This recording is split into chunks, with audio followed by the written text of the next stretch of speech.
tahun 2002, Megawati membuat keputusan mengejutkan. Menjual 41,94% saham PT Indosat, salah satu perusahaan telekomunikasi terbesar di Indonesia, kepada Temasek Holdings, perusahaan investasi milik pemerintah Singapura.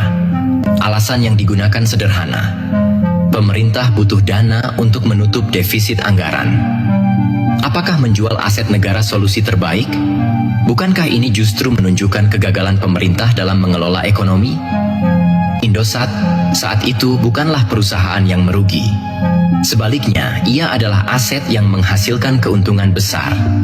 Dengan menjualnya, Indonesia kehilangan kontrol atas sektor strategis telekomunikasi. Lebih ironis lagi, Indosat saat itu memiliki jaringan satelit Palapa yang sangat penting untuk kepentingan komunikasi nasional, termasuk untuk pertahanan. Satelit Palapa adalah simbol kedaulatan teknologi Indonesia. Tapi simbol itu, bersama kepentingan nasional lainnya, dijual begitu saja dengan alasan pragmatisme ekonomi. Kini, kita merasakan dampaknya. Sektor telekomunikasi yang seharusnya menjadi salah satu motor penggerak ekonomi nasional, justru lebih banyak dinikmati oleh pihak asing. Apakah keputusan ini masih bisa dibenarkan? Di bawah pemerintahan Megawati, Indonesia juga kehilangan Sipadan dan Likitan, dua pulau kecil di wilayah Kalimantan, yang kaya akan sumber daya alam, terutama minyak mentah. Pengadilan internasional memutuskan kedua pulau tersebut menjadi milik Malaysia. Alasan utamanya, pemerintah Indonesia dianggap tidak memiliki pengelolaan yang cukup aktif atas pulau-pulau tersebut. Apakah Megawati memperjuangkannya? Jawabannya adalah tidak. Pemerintahannya dianggap pasif dan kurang sigap menghadapi gugatan Malaysia di pengadilan internasional. Sebagian pihak bahkan menilai bahwa kehilangan ini adalah bukti lemahnya kepemimpinan dan diplomasi Megawati. Lalu ada Pulau Nipah di perbatasan Singapura. Pulau kecil yang penting untuk pertahanan dan penentuan batas wilayah.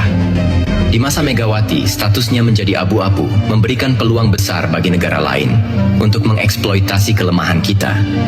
Hilangnya pulau-pulau ini bukan hanya soal kehilangan wilayah, tetapi juga kehilangan martabat bangsa. Jika presiden tak mampu menjaga kedaulatan teritori, apalagi yang bisa kita harapkan?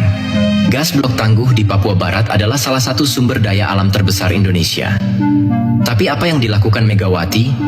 Ia menjual gas ini ke Cina dengan harga yang sangat murah, hanya sekitar $3 Amerika per MMBTU, jauh di bawah harga pasar internasional saat itu. Keputusan ini membuat Indonesia kehilangan potensi keuntungan hingga 500 triliun rupiah setiap tahunnya. Bukan angka kecil, terutama jika melihat bahwa negara sedang membutuhkan pendapatan untuk membangun infrastruktur dan membayar utang. Kemana perginya rasa tanggung jawab seorang pemimpin? Apakah pemerintah begitu mudahnya menyerahkan kekayaan alam kepada pihak asing hanya demi mendapatkan uang cepat? Skandal bantuan likuiditas Bank Indonesia, BLBI, adalah salah satu noda terbesar dalam sejarah ekonomi Indonesia, dan Megawati terlibat langsung di dalamnya. Di masa pemerintahannya, Megawati dan kabinetnya mengeluarkan surat keterangan lunas (SKL) bagi para konglomerat yang terjerat utang BLBI, termasuk Samsul Nur Salim. Apa arti SKL ini? Artinya utang yang seharusnya dibayar oleh para konglomerat dibebaskan begitu saja. Mereka yang bertanggung jawab atas kerugian negara dibiarkan lolos tanpa hukuman.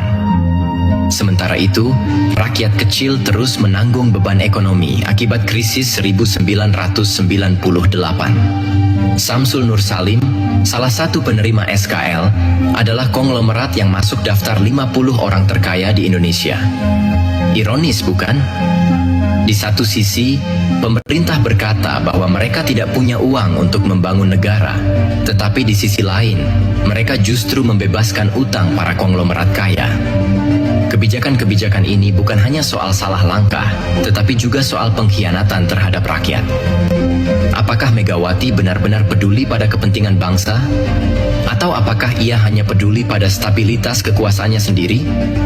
Setiap keputusan yang diambilnya menunjukkan pola yang sama, mengorbankan kepentingan nasional demi solusi jangka pendek.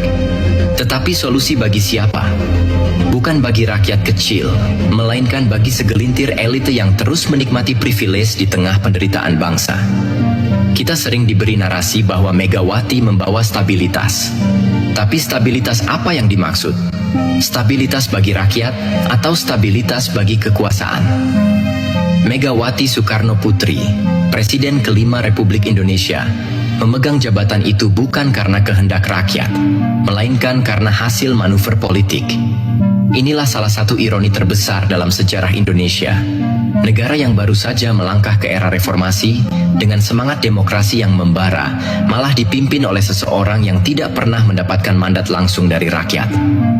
Kepemimpinan tanpa legitimasi seperti ini tentu mengundang pertanyaan besar. Bagaimana mungkin seorang presiden yang naik tahta lewat kudeta sipil bisa benar-benar berpihak kepada rakyat?